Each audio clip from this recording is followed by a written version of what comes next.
बिस्मिल्लाहिर्रहमानिर्रहीम। Dear students, अस्सलाम वालेकुम। उम्मीद करती हूँ आप सब खैरियत से होंगे। तो पिछले लेक्चर में हम डाइपोल फोर्सेस को डिस्कस कर रहे थे। हमने डाइपोल फोर्सेस में HCl की एग्जांपल को डिस्कस किया था।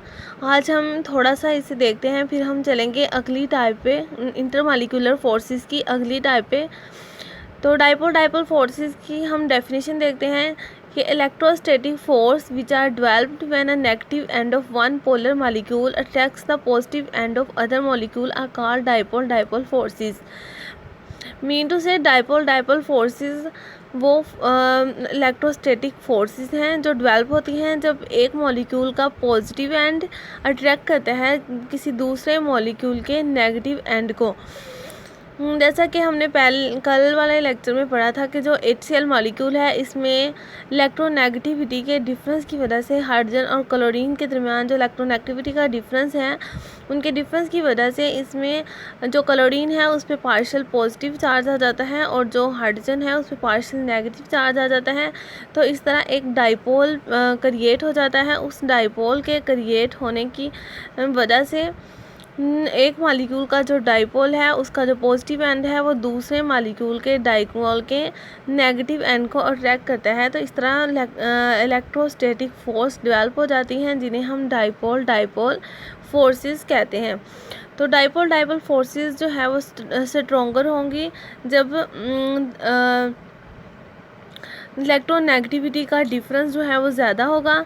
दोनों बॉन्डेड एटम के दरमियान इलेक्ट्रोनेगेटिविटी का डिफरेंस ज़्यादा होगा। जैसे क्लोरीन की इलेक्ट्रोनेगेटिविटी बहुत ज़्यादा होती है, हाइड्रोजन की बहुत कम होती है तब, और जब दोनों बॉन्डेड एटम के दरमियान डिस्टेंस कम होगा तब डाइपोल फोर्सेस जो है वो स्ट्रोंगर होंगी। अब वो नीचे कह रहा है कि generally stronger the dipole forces greater the value of thermodynamic properties of substance like melting point, boiling point, heat of vaporization and heat of sublimation. मतलब डाइपोल फोर्सेस जितनी ज़्यादा स्ट्रॉन्ग होंगी उतनी ही थर्मोडायनामिक प्रॉपर्टीज़ की वैल्यूज़ जो हैं वो ज़्यादा होंगी। तो स्टूडेंट्स, ये मैं FSC पार्ट 1 की केमिस्ट्री पढ़ा रही हूँ। मैं बुक से इसलिए पढ़ा रही हूँ कि FSC का जो लेवल है उसमें ज़्यादातर बुक से ही रीड किया जाता है और कंसेप्ट लिए जाते हैं। आप मेरे वीडियो लेक्चर्स को देखकर अपने कंसेप्ट को मज़ीद पॉलिश कर सकते हैं। अगर आप न्यू स्टूडेंट्स हैं तो आप कंसेप्ट को डेवलप कर सकते हैं। तो ये जो लेक्चर सीरीज़ मैंने स्टार्ट की है ये आपको हेल्प करेंगी आपकी FSC केमिस्ट्री को अंडरस्टैंड करने के लिए। FSC की केमिस्ट्री जो है वो थोड़ी कम्प्लेक्स और डिफ़िकल्ट होती है, थोड़ी अंडरस्टैंड करने वाली होती है। इसलिए आप अगर मल्टीपल वेज़ के ज़रिए इसे पढ़ें तो आप अच्छे से अंडरस्टैंड कर सकते हैं। अपने क्लास टीचर के अलावा भी आप अगर यूट्यूब वगैरह का सोर्सेज यूज़ करें तो आपके कंसेप्ट ज़्यादा क्लियर होते हैं। इसके अलावा अगर आपका कोई क्वेश्चन हो तो आप कमेंट बॉक्स में पूछ सकते हैं। तो नेक्स्ट हम डाइपोल जो इंटरमॉलिक्यूलर फोर्सेस है उसकी सेकंड टाइप को डिस्कस करेंगे। सेकंड टाइप जो है वो डाइपोल इंड्यूस्ड डाइपोल फोर्सेस है, जिसे हम डेबे फोर्सेस भी कहते हैं। कोई किसी भी चीज़ को अंडरस्टैंड करने के लिए हमें उस पर उसका जो नेम होता है उस पर ज़्यादा फोकस करना चाहिए, क्योंकि जो नेम रखा जाता है वो उसकी प्रॉपर्टीज़ की बेस पे ही रखा जाता है। जैसे डाइपोल इंड्यूस्ड डाइपोल है, हमें नेम से ज़ाहिर हो रहा है कि एक डाइपोल होगा और जो दूसरा डाइपोल होगा वो इंड्यूस्ड डाइपोल होगा, यानी कि एक डाइपोल की वजह से, एक मॉलिक्यूल के डाइपोल की वजह से दूसरे मॉलिक्यूल में जो डाइपोल है वो इंड्यूस हो जाएगा।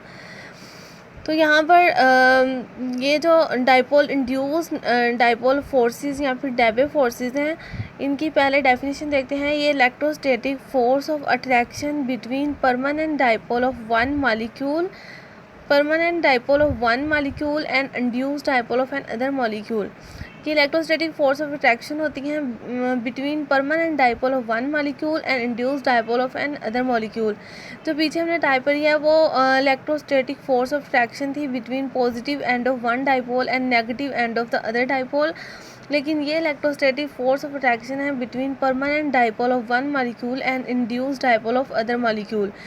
वो जो डाइपोल डाइपोल इंटरेक्शन थी वो पोलर मॉलिक्यूल्स में पाई जाती थी, जबकि डाइपोल इंड्यूस्ड डाइपोल फोर्सेस जो हैं ये पोलर और नॉन पोलर के मिक्सचर में होती हैं। जो पोलर मॉलिक्यूल है पोलर मॉलिक्यूल्स होते हैं उनमें तो हमें पता है कि बॉन्डेड एटम्स के दरमियान इलेक्ट्रॉन एक्टिविटी का काफ़ी ज़्यादा डिफरेंस होता है। उस डिफरेंस की वजह से उनमें डाइपोल इंड्यूस हो जाते हैं। उन डाइपोल जो इंड्यूस डाइपोल उनमें डाइपोल इंड्यूस हो जाते हैं। जो पोलर मॉलिक्यूल में डाइपोल होता है उसे हम परमानेंट डाइपोल कहते हैं। और जब एक हमारे पास मिक्सचर होता है पोलर और नॉन पोलर मॉलिक्यूल का, तो जो पोलर मॉलिक्यूल हैं उनमें तो डाइपोल होते ही होते हैं, वो अट्रैक्ट करके नॉन पोलर मॉलिक्यूल्स के इलेक्ट्रॉन्स को अट्रैक्ट करते हैं और उसमें भी डाइपोल इंड्यूस कर देते हैं। डाइपोल इंड्यूस होता कैसे है? बेसिकली जो इलेक्ट्रॉन्स हैं इसकी डिस्टॉर्शन हो जाती है। इलेक्ट्रॉन्स की डिस्टॉर्शन की वजह से डाइपोल बन जाता है। जैसा कि आपको इस एग्जांपल में नज़र आ रहा है कि ये एक परमानेंट डाइपोल है, और ये एक नॉन पोलर मॉलिक्यूल है जिसमें दरमियान में पॉजिटिव चार्ज है, इर्द गिर्द जो है वो इलेक्ट्रॉन है। जब परमानेंट पोलर मॉलिक्यूल का जो डाइपोल है इसका जो पॉजिटिव चार्ज है वो इन इलेक्ट्रॉन को जब अट्रैक्ट करेगा तो इन इलेक्ट्रॉन में डिस्टॉर्शन हो जाएगी। ये इलेक्ट्रॉन जो है डिस्टॉर्ट हो जाएंगे, पोलराइज हो जाएंगे, और इस मॉलिक्यूल में भी जो नॉन पोलर मॉलिक्यूल है इसमें भी डाइपोल इंड्यूस हो जाएगा, जिसे हम इंड्यूस डाइपोल कहते हैं। फिर एक जो परमानेंट डाइपोल और जो इंड्यूस डाइपोल हैं उन दोनों के दरमियान जो इलेक्ट्रोस्टैटिक फोर्स ऑफ अट्रैक्शन होगी उसे हम कहते हैं डाइपोल इंड्यूस डाइपोल फोर्सेस। मतलब जो डाइपोल इंड्यूस डाइपोल फोर्सेस हैं वो पोलर और नॉन पोलर मॉलिक्यूल्स के मिक्सचर में पाई जाती हैं, और इनमें पोलर मॉलिक्यूल के डाइपोल जो होते हैं उनकी वजह से नॉन पोलर मॉलिक्यूल के में डाइपोल इंड्यूस हो जाते हैं। उनमें इलेक्ट्रॉन की डिस्टॉर्शन हो जाती है, और जो इलेक्ट्रोस्टैटिक फोर्स ऑफ अट्रैक्शन है between permanent dipole and induced dipole उसे हम कहते हैं dipole dipole forces are Debye forces.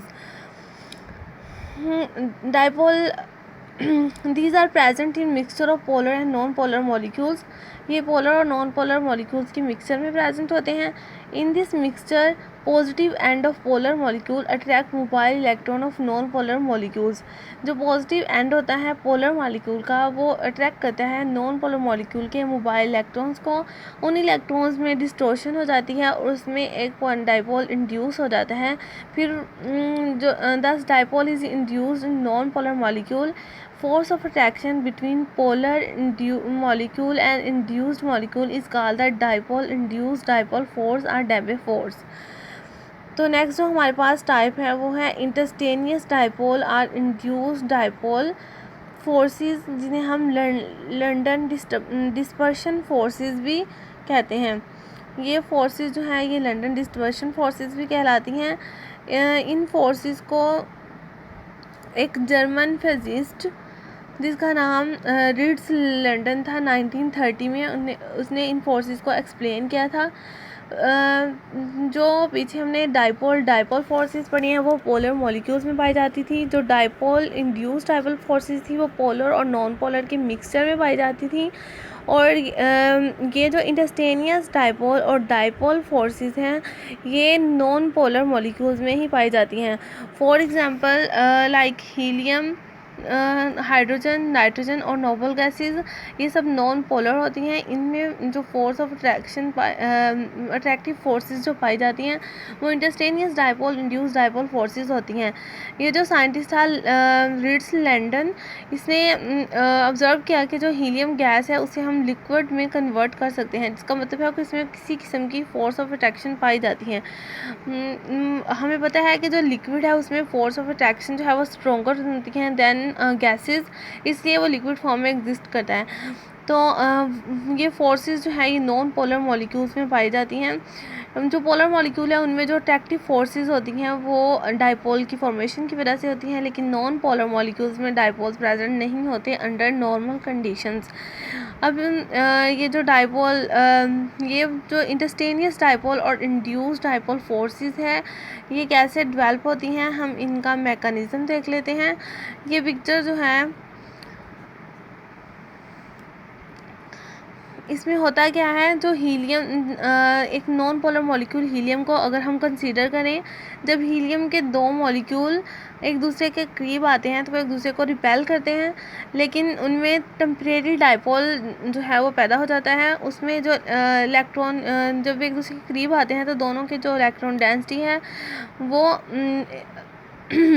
जो इलेक्ट्रॉन डेंसिटी जो है वो सिमेट्रिकल नहीं रहती। इलेक्ट्रॉन की जो डेंसिटी है वो इलेक्ट्रॉन में डिस्टॉर्शन पैदा हो जाती है और इलेक्ट्रॉन की जो सिमेट्री है वो ख़त्म हो जाती है, तो ये डाइपोल बन जाते हैं। इन डाइपोल को इंस्टेंटेनियस डाइपोल कहते हैं क्योंकि ये शॉर्ट टाइम के लिए बनते हैं, टेम्परेरी बनते हैं। फिर जब इंस्टेंटेनियस डाइपोल अट्रैक्ट करते हैं किसी और हीलियम मॉलिक्यूल्स के इलेक्ट्रॉन को, तो उसके इलेक्ट्रॉन में डिस्टॉर्शन पैदा होती है और उसमें डाइपोल इंड्यूस हो जाता है, जिसे हम इंड्यूस्ड डाइपोल कहते हैं। फिर जो इंस्टेंटेनियस डाइपोल होता है उसका पॉजिटिव एंड और जो अट्रैक्ट करते हैं इलेक्ट्रॉन को negative end of induced dipole को, जो इंस्टेंटेनियस डाइपोल पैदा होता है उसका जो पॉजिटिव एंड होता है वो अट्रैक्ट करता है negative end of induced dipole को। तो इस तरह जो फोर्स ऑफ अट्रैक्शन होती हैं between instantaneous dipole and induced dipole, इसे हम कहते हैं instantaneous dipole induced dipole forces or London dispersion forces. ये फोर्स ऑफ अट्रैक्शन जो डेवलप होती हैं ये फ्यू मोमेंट्स के लिए होती हैं, क्योंकि इलेक्ट्रॉन्स जो है वो मूव कर रहे होते हैं कंटिन्यूसली। अब हम इस डायग्राम की हेल्प से देखते हैं। ये जो डायग्राम है, nucleus will attract electron of near by atom. ये एक द इलेक्ट्रॉन इस डायग्राम में बेसिकली उसने दो डाइपोल्स ही शो करवाए हैं। दोनों डाइपोल के दरमियान इंस्टेंटेनियस डाइपोल और इंड्यूस्ड डाइपोल के दरमियान इंटरेक्शन को शो करवाया है कि जो ये इंस्टेंटेनियस, फॉर एग्जांपल ऊपर वाला जो है वो इंस्टेंटेनियस डाइपोल हो अगर, तो इसका पॉजिटिव एंड जो है वो न्यूक्लियस वो इलेक्ट्रॉन को अट्रैक्ट करेगा किसी नियर बाय एटम के, और जो नेगेटिव एंड होगा वो रिपेल करेगा। तो इंस्टेंटेनियस डाइपोल और इंड्यूस्ड डाइपोल के दरमियान ये जो फोर्स ऑफ अट्रैक्शन है ये लंडन डिस्पर्शन फोर्सेस कहलाती हैं। तो लंडन डिस्पर्शन फोर्सेस क्या है कि momentary force of attraction between instantaneous dipole and induced dipole is called instantaneous dipole induced dipole force are London dispersion force. इसे लंदन जर्मन